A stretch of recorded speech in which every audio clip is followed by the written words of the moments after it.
예, 제가 평택에만 오면 나오는 표정이 있다는데 그게 뭔지 모르겠습니다.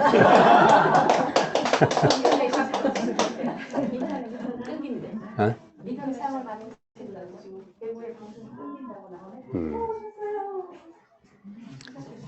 오늘 요한복음 13장 31절서부터 보겠습니다.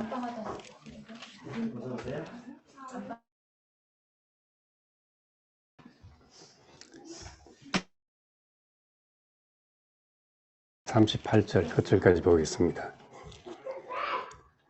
그가 나간 후에 예수께서 이르시되 지금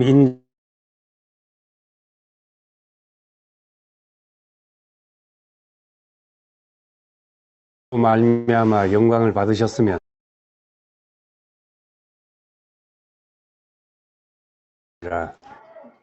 작은 자들아 내가 아직 잠시 너희와 함께 있겠노라. 너희가 나를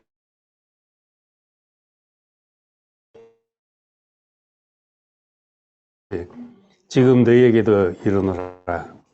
새 계명을 너희에게 주노니 서로 사랑하라. 내가 너희를 사랑한 것 같이 너희도 서로 사랑하라. 너희가 서로 사랑하면 이로써 모든 사람이 너희가 내 제자인 줄 알리라. 시몬 베드로가 이르되 주여 내가 가는 곳에 네가 지금은 따라올 수 없으나 후에는 따라오리라.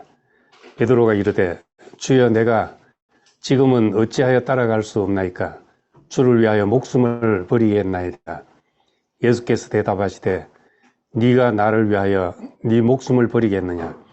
내가 진실로 진실로 네게 이르노니 닭 울기 전에 네가 3번 나를 부인하리라. 아멘.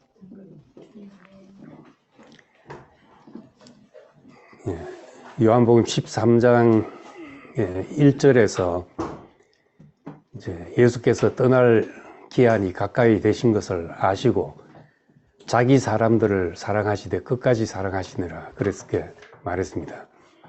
그리고 오늘 읽은 새 계명을 주는데 서로 사랑하라. 내가 너희를 사랑한 것처럼 서로 사랑하라. 그리고 이제 이로써 모든 사람이 너희가 내 제자인 줄 알리라 그렇게 말했습니다. 이것으로서 너희가 내 제자인 줄 알리라는 말은 뭘로 너희가 구별이 되냐? 내가 너희를 사랑한 것처럼 그 사랑하는 이제 그 일이라고 말합니다.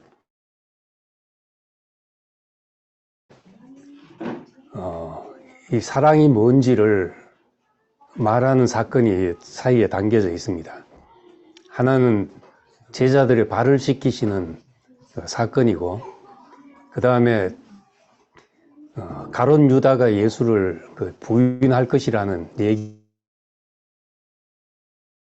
얘기와 베드로가 예수를 3번 부인할 것이라는 얘기가 나옵니다. 이 자기를 배반하고 자기를 팔고 자기를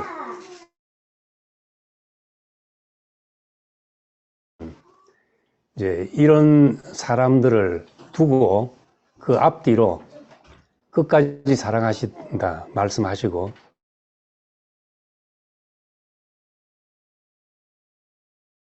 표식이 될 것이다. 이런 말씀을 하고 있습니다. 어떤 사랑인가, 또 어디까지 할 수 있는 사랑인가, 어떻게 사랑하시는가 하는 것이 이 속에 다 담겨져 있다고 볼 수 있습니다. 새 계명이라고 했는데 사랑하라는 말은 세상 어디에도 없는 곳이 없습니다. 널려져 있는 말이고 구약 성경에도 다 있는 말입니다. 그런데 이것이 어떻게 해서 새 계명인가? 한 가지 다른 전제는 내가 너희를 사랑한 것 같이 하는 전제가 다릅니다. 에베소서 5장 25절에서 그리스도께서 그 교회를 위해 자신을 주신 같이 하라. 자신을 주셨다는 이것이 이제 지금까지 수많은 요한은 왜 이것을 강조하는가? 서로 사랑하라는 이야기를 왜 강조하고 있는가? 이제 이걸 좀 짚어봐야 됩니다. 어제 유튜브에서도 이야기를 했지만은 우리가 그냥 초대교회 이렇게 생각하면 다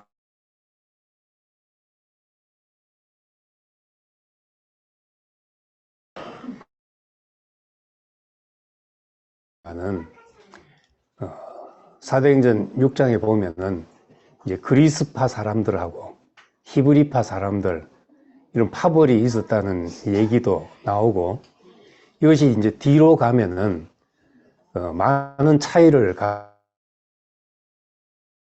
가졌던 12 제자를 중심으로 한 그 교회는 예수님과 함께 예수님의 삶을 경험했습니다. 예수님의 육체를 경험했습니다. 그래서 12 제자들과 예루살렘 교회에서는 예수님의 육체를 경험한 것이 소중했기 때문에 예수님의 육체가 강조되고, 그리고 이제 예수님에 대한 묘사도 이제 사람이 이제 양자 그리스도론, 양자로서 하나님이 예수를 택하셨다는 것을 강조했습니다. 그런데 이제 소아시아로 가고 에베소와 이 소아시아 지방으로 갈수록 그리스 철학의 영향도 받고 특별히 영지주의의 영향을 받는 곳이었습니다. 영지주의의 원형 이런 것을 강조하다 보니까 이제 항상 육을 무익하게 생각하는 경향이 있었습니다. 육체 생각나고 하기 때문에 이 육체라는 것은 참내가 아니다.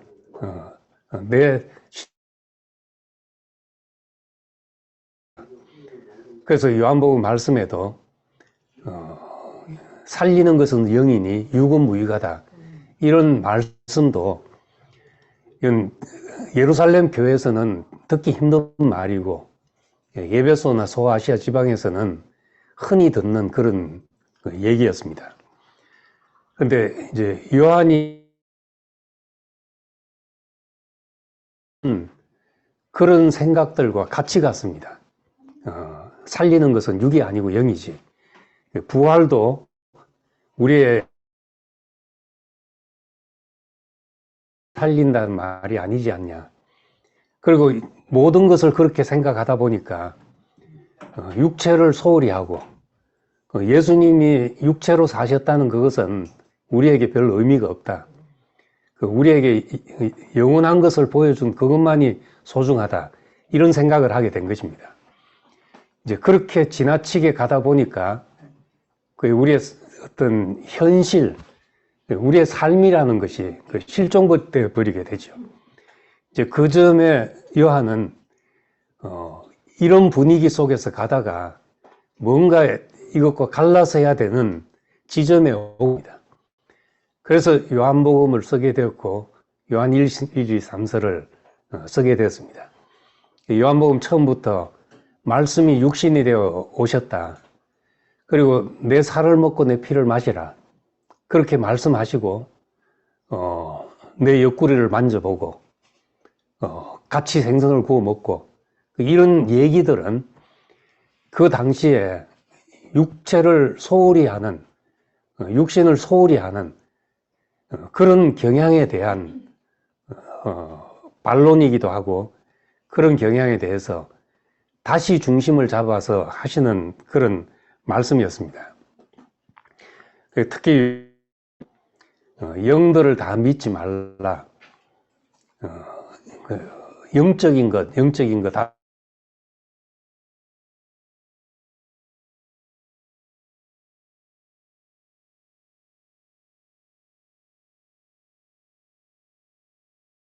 하는 것은 다 육체를 기반으로 하는 말하는 것이기 때문에 그 당시로 이제 저급한 기독론이라고 말했습니다.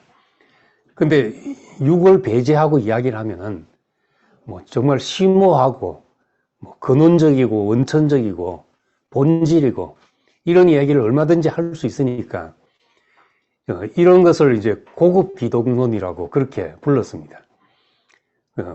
고급진 이야기를 듣다 보니까 우리가 어떻게 살아야 되냐 하는 이런 문제는 취급받고 소홀히 여기게 된다는 겁니다. 그래서 이제 막상 실제로 교제를 나누면은 심오하고 풍성한데 그 삶은 실종돼 버리는 이런 문제가 생기죠. 그래서 요한 1서는 특히 영들을 다 믿지 말라 하면서 예수께서 육체로 오심을 부인하는 자마다 다 적그리스도다는 이야기를 하고, 그리고 하나님과 사귐이 있다 하면서 형제를 미워하면 다 그거 거짓말이 아니냐 이런 말까지 나오게 된 것입니다. 그러니 이제 치우쳐 있기 때문에 이런 얘기를 할 필요가 생긴 것이죠. 옛날에 이제 부흥회를 하면서 은사를 그런 분위기에 있을 때 저도 이제 그런 것이 부러워서 막 하고 싶은데 어떤 사람이 막 방언이 터져가지고 막 시간 가는 줄 모르고 기도하고 하는 거예요. 그렇게 하다가 이제 옛날에는 바닥에 앉아서 복잡하게 이래 앉았으니까 앉아가지고 이제 다른 사람이 옆에 막 치면서 신경 써요. 그때 제가 정신이 번쩍 들었죠. 저것이 뭔가.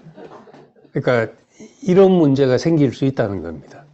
하나님을 사랑한다고 하면서 옆에 나하고 좀 부딪히는 사람에 대해서는 신경질 내는 이런 문제가 생길 수 있기 때문에 하나님과 사귐이 있다 하고 형제를 미워하면 거짓이 아니냐.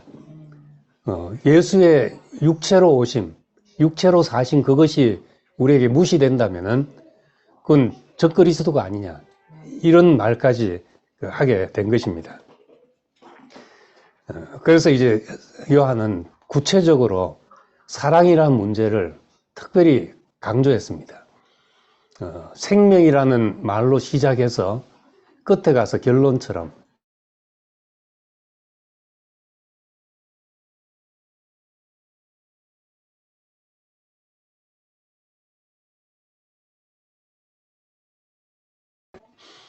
우리도 이제 본질 또 근원 이런 이야기를 많이 하다 보면은 이런 이제 구체적인 실제적인 이야기들이 실종돼 버리고 그런 것은 다 행위고 또 자기 의가 되니까 그건 아니고 미덕이고 이렇게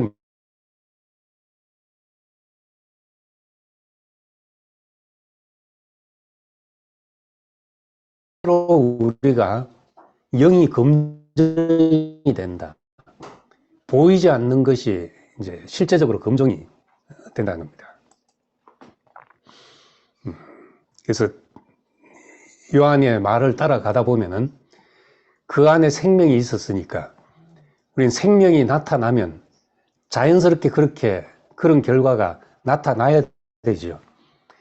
그런데 이제 어떤 사회도 그 뭔가 그런데 물꼬가 터져 있지 않으면은 그 뭘 해야 될지 모르게 됩니다. 그냥 에너지만 소모적으로 맴돌게 됩니다. 예수님은 적극적으로 그렇게 말씀했죠. 한 사람이 여리고로 가다가 강도를 만났는데 제사장과 또 장로들은 그냥 지나갔는데 유대인들이 경멸하는 사마리아인이 와서 데리고 자기 집으로 데려가서 치료하고 또 병원으로 데려가서 다 나을 때까지 돌보고 이렇게 했다는 이야기를 하면서 누가 내 이웃이냐 하는 말을 했습니다. 이런 것이 예수님의 메시지 가운데 사실 중요한 부분으로 있죠. 근데 이제 생명으로 사는 길을 이야기하다 보면은 이것이 우리가 강조해서 되는 것이 아니고 저절로 나오는 것이기 때문에 강조를 하지 않게 되고, 오랜 시간 그렇게 하다 보면은 우리는 이 생명의 어떤 힘이 어디로 흘러야 될지를 모르는 상태가 되어버립니다. 지난주에 대구에 우리 이수진 어머니, 이수진 선교사님 돌아가시고 장례가 있고, 우리는 이제 그런 뭐 선교한다 이런 개념이 없기 때문에 어디 가서 이제 우리 교회 말씀 좋아하면은 거기 우르르 쫓아가고 이런 것밖에 없지, 정말 오지로 가서 선교한다 이런 개념이 없잖아요. 그래서 우리 교회에서 그분의 삶에 대해서 한 번도 이래 조명을 한다든지 그걸 도와야 되겠다는 생각조차도 교회적으로 안 하고 이렇게 살았습니다. 근데 돌아가셨는데 이제 그분이 이제 마지막 가시면서 자기 시신을 기증을 하니까, 병원에 기증을 하면은 병원에서 3년 동안 그 시신을 사용한답니다. 3년 뒤에 이제 돌려준다고 합니다. 이제 화장을 해서. 그러니까 장례 치를 것도 없죠.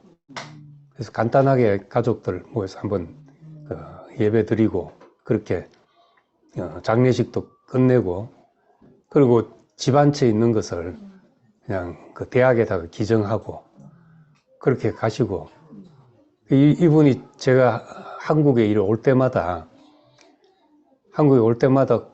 꼭 이래 봉투를 주시는 거예요.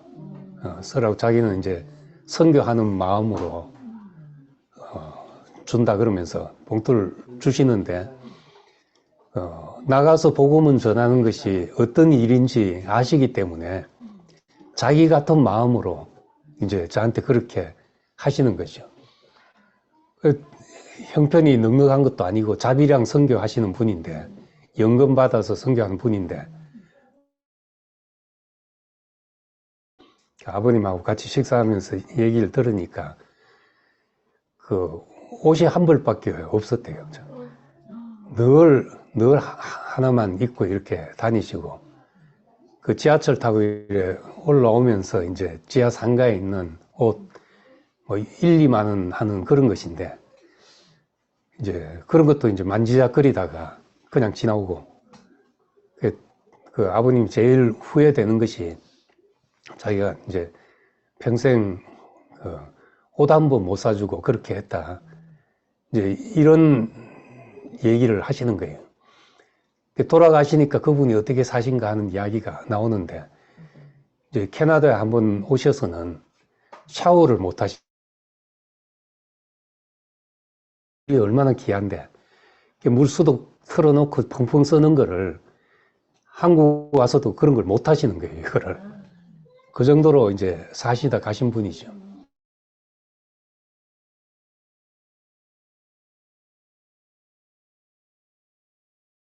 우리대로 그냥 쓰다가, 돈 쓰는 거야 얼마든지 내 편한 대로 쓸 수 있잖아요.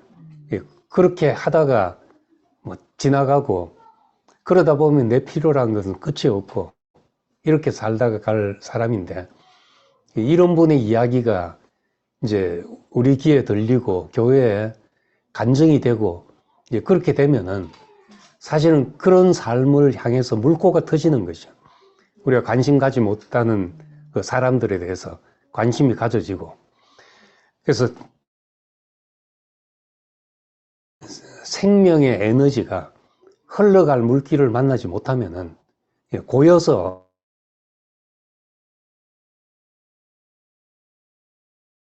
있는 겁니다. 그래서 우리가 어떻게 우리 인생이 사용되고 우리가 쓰여져야 되는가, 이런 것이 교회, 이런 얘기도 듣고 해야지 우리가 허리띠도 동에 맬 줄 알고, 또 우리 인생을 어디다 허비해야 돼.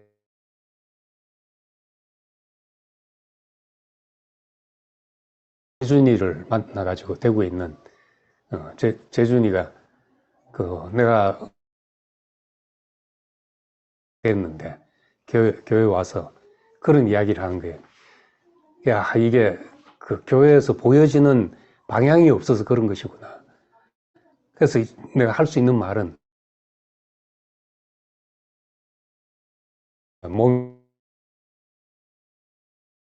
이런 얘기를 할 수밖에 없었습니다. 이 요한복음에서 예수님이 하는 것은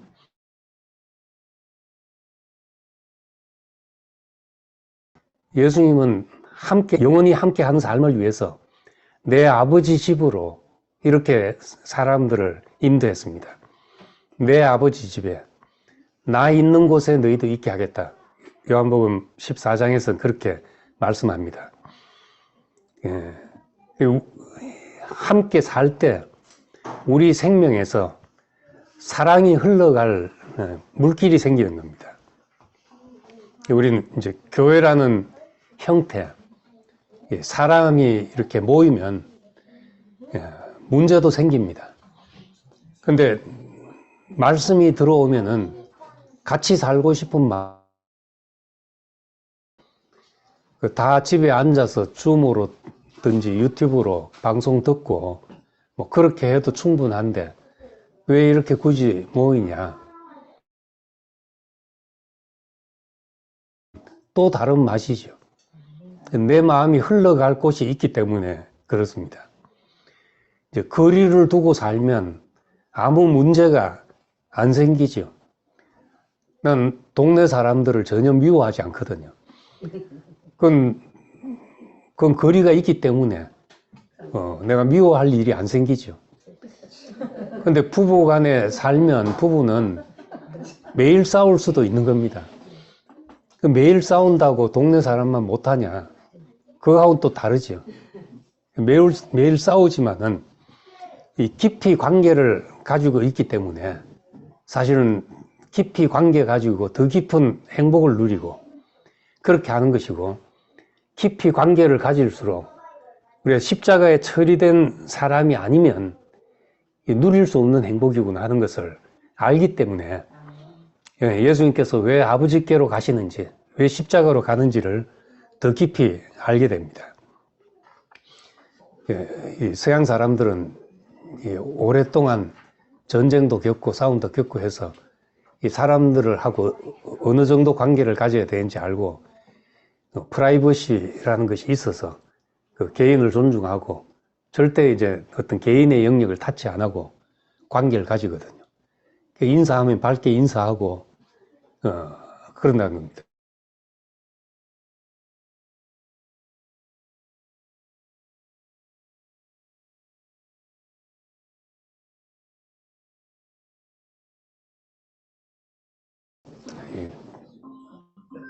줌이 또 끊겼다가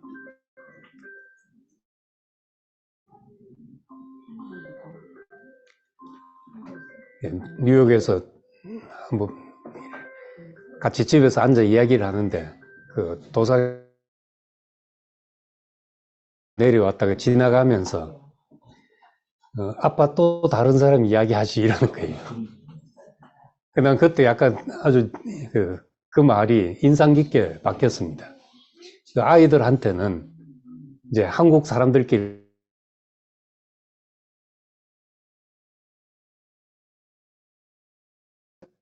그게 기본적인 매너가 아닌 것이죠. 없는 사람 이야기하고 하는 게. 우리는 다른 사람에 대해서 미주알, 고주알, 간여하고 또 다 이 얘기 저 얘기 다 덜쳐서 씌워보고 이래야 직성이 풀리는 것인데, 이제 거기 애들은 그런 것을 너무 싫어하는 거죠. 싫어하고 그냥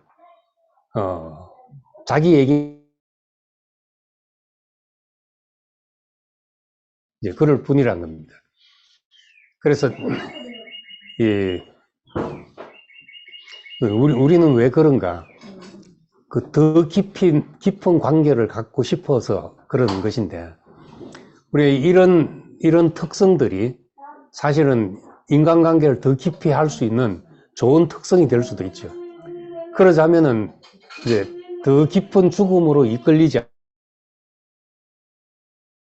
오히려 이것은 더 괴롭고 더 파국에 이룰 수 있는 그런 길이라는 겁니다. 사실은 제가 만나서 예수님이 그렇게 말씀을 했지만은 참 쉬운 일이 아니거든요. 내가 너희를 사랑한 것처럼 너희도 사랑하라. 그러면서 내 가는 곳에 지금 오늘 36절에 시몬 베드로가 예수님에게 주여 어디로 가십니까? 하고 또 내가 있는 곳에 있지 못한다고 하니까 어디로 가시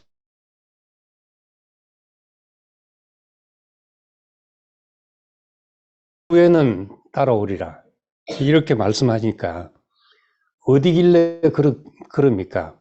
나는 주를 위하여 이만하면은 사랑 아니겠습니까? 내가 주님을 위해서 목숨을 버리겠습니다. 뭐 이것보다. 그런데 예수님은 네가 나를 닭 울기 전에 3번 부인하리라 하는 말씀을 했습니다. 지금은 이 말이 무슨 말인지 몰랐죠. 근데 뒤로 부인하고 나서 베드로는 자기 한계를 알았습니다. 그리고 마지막에 부활 후에 예수님이 나타나셔서 바요나 시몬아 네가 나를 사랑하느냐 하고 물었을 때 그때 예수님이 물은 것은 아가파오 하느냐 아가페 하느냐 그렇게 물었습니다. 그때 베드로가 대답하기를 내가 주를 사랑한 줄 주께서 아시나이다. 그때 베드로의 사랑은 이제 필레오였습니다. 친구처럼 사랑하는 것 그런 말이었습니다.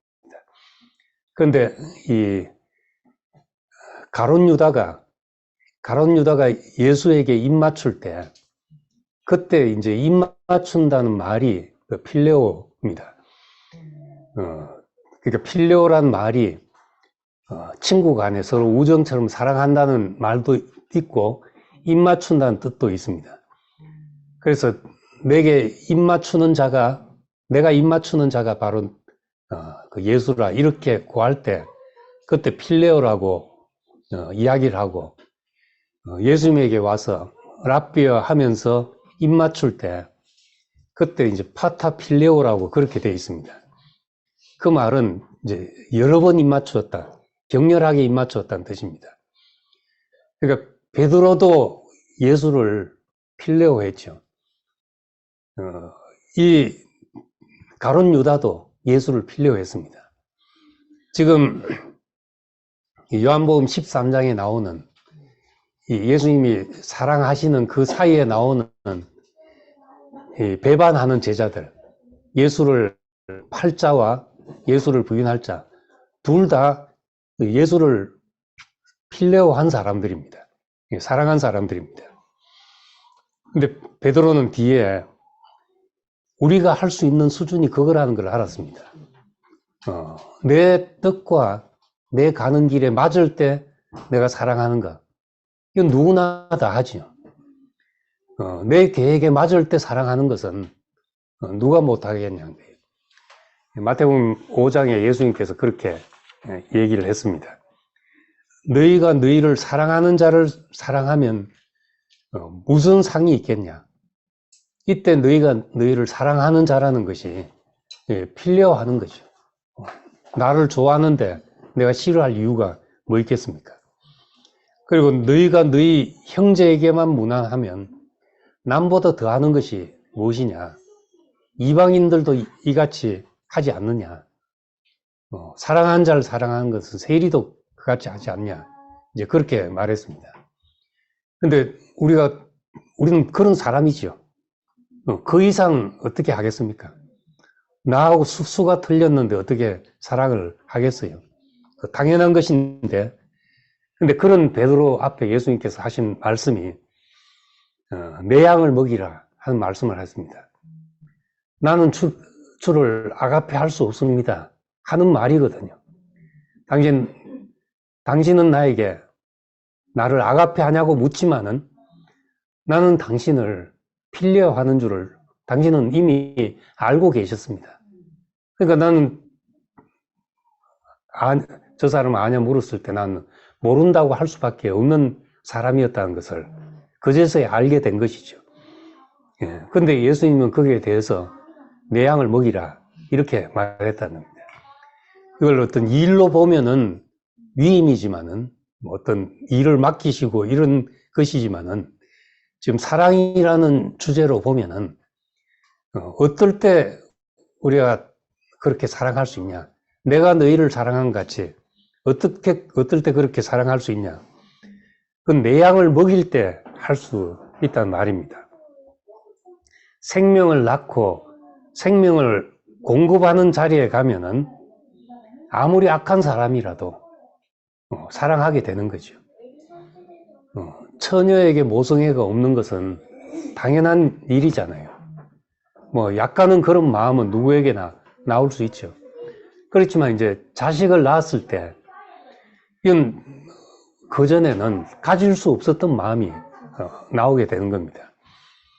마찬가지로 예수님 요한복음에서 마지막 계명을 사랑으로 주셨다면은 어떻게 내가 너희를 사랑한 것처럼 예수가 우리를 사랑한 것처럼 사랑하냐?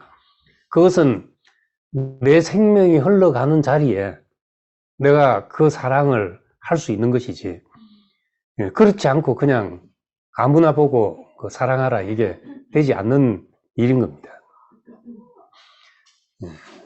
내 축복이 흘러갈 대상을 만나면 받은 사랑이 흘러가게 돼 있습니다. 그리고 부모의 사랑 크다는 것을 알지요. 그리고 이제 커서 부모가 돼 보면은 아, 부모가 나를 이런 마음으로 사랑하셨구나 하고 알지만은 그렇다고 해서 그 사랑이 부모에게로 가지는 것이 아니거든요. 그렇게 아는 것이 자식을 만나면 자식에게 흘러가는 겁니다. 내리사랑이라고 우리는 그렇게 흘러가는 거죠. 받은 은혜가 또 누구에게인가 흘러가게 돼 있습니다. 그때 내 몸으로 느낄 수 있는, 내 몸이라야 사랑하게 되는데 내 몸으로 느낄 수 있는 대상을 만나게 되죠.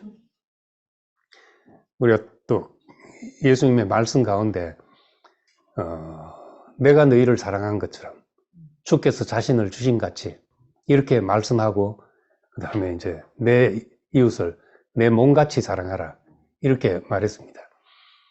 그래서 어떻게 내 몸으로 느껴지냐, 어떻게 예수께 자신을 주신같이 사랑하냐 하는 것이 가장 쉽게는 내 생명이 나아지고 흘러가는 자리를 만나면 우리도 그 마음이 생겨나게 됩니다. 근데 우리가 예수 안에 더 근원으로 가면 예수님이 내가 아버지께로 간다 그렇게 말했습니다. 이 말씀 뒤에 바로 14장에 아버지께로 간다. 아버지께로 간다는 것은 내가 근원으로 돌아가는 겁니다. 그렇게 되면 그 안에서 다 하나로 만나지는 자리가 생기게 되죠. 사람이 다르지 않구나 이렇게 알아질 때 우린 용서도 생기고 사랑이 생기는 겁니다.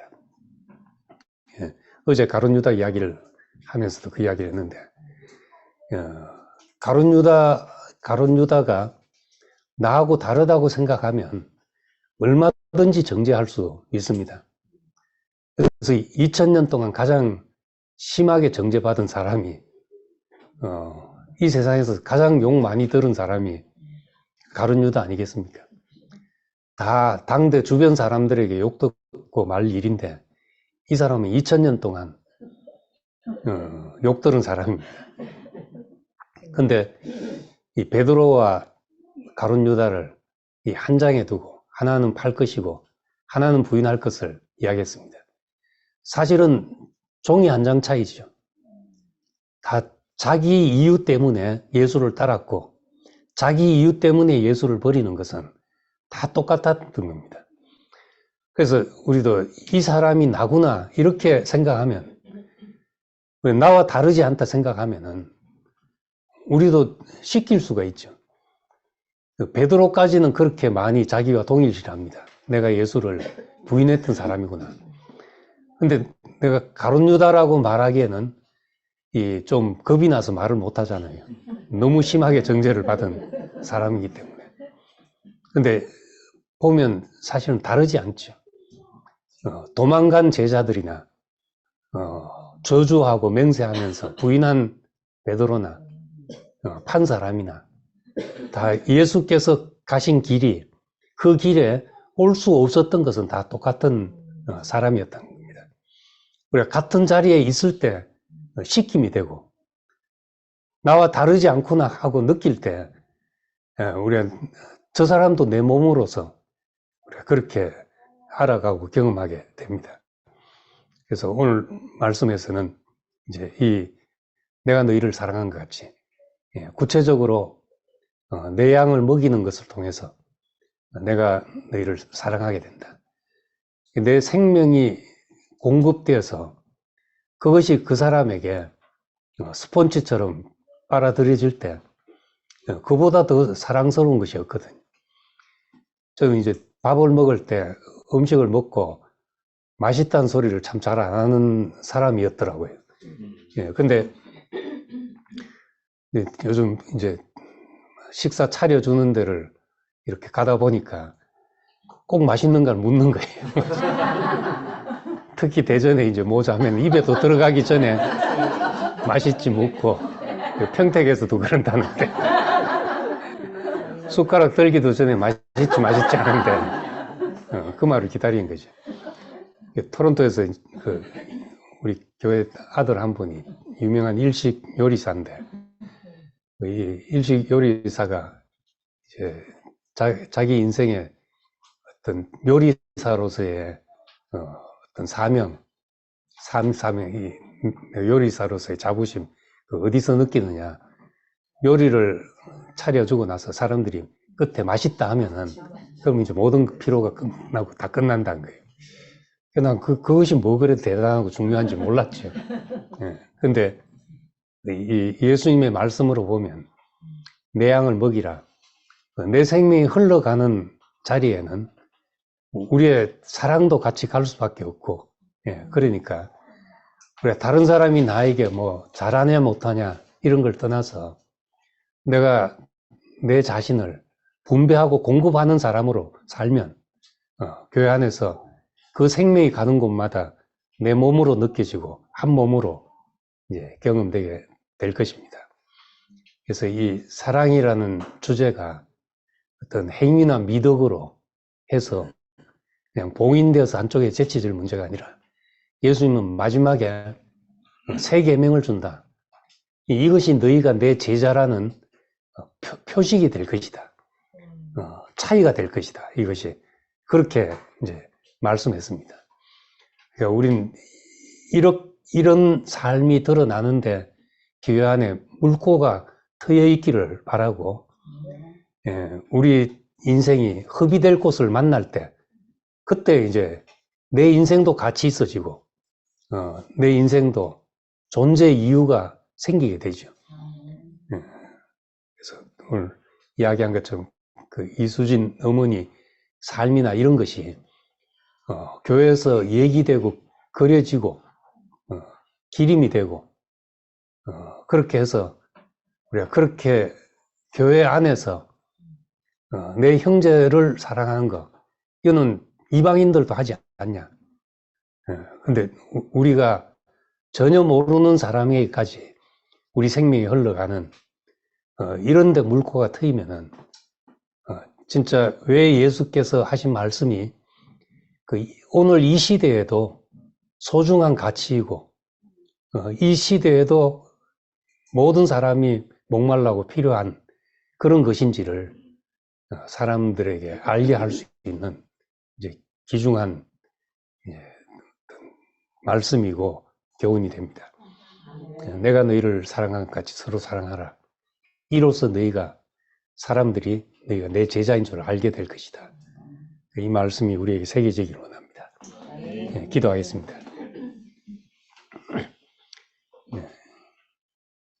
사랑의 아버지 하나님, 참 우리 안에는 예수께서 우리를 사랑한 같이 사랑한 마음이 없는 줄 알았습니다. 그렇지만 우리에게 그것이 드러나지 않는다면은 우리가 예수를 따르는 사람이라는 것을 알 길이 없다는 것을 보게 됐습니다. 내가 너희를 사랑한 같이 서로 사랑하라. 이것이 내 제자인 줄 아는 어떤 우리의 표식이 될 것이다 하는 말씀이 우리에게 새겨져서 우리 인생이 쏟아부어지고 흘러갈 물길을 만나게 되기를 원합니다. 내 양을 먹이라 한 것처럼 우리 생명이 또 다른 사람에게 흘러가서 공급이 되고 나의 모든 과정과 지난날의 모든 환경들이 다른 사람에게 흘러가서 양식이 되기를 원합니다. 우리가 그렇게 나눔이 되어서 나는 그로 더불어 먹고 그는 나로 더불어 먹는 이 하나님 나라의 풍성한 생활을 우리가 누리게 되기를 원합니다. 예수님 이름으로 기도드립니다. 아멘.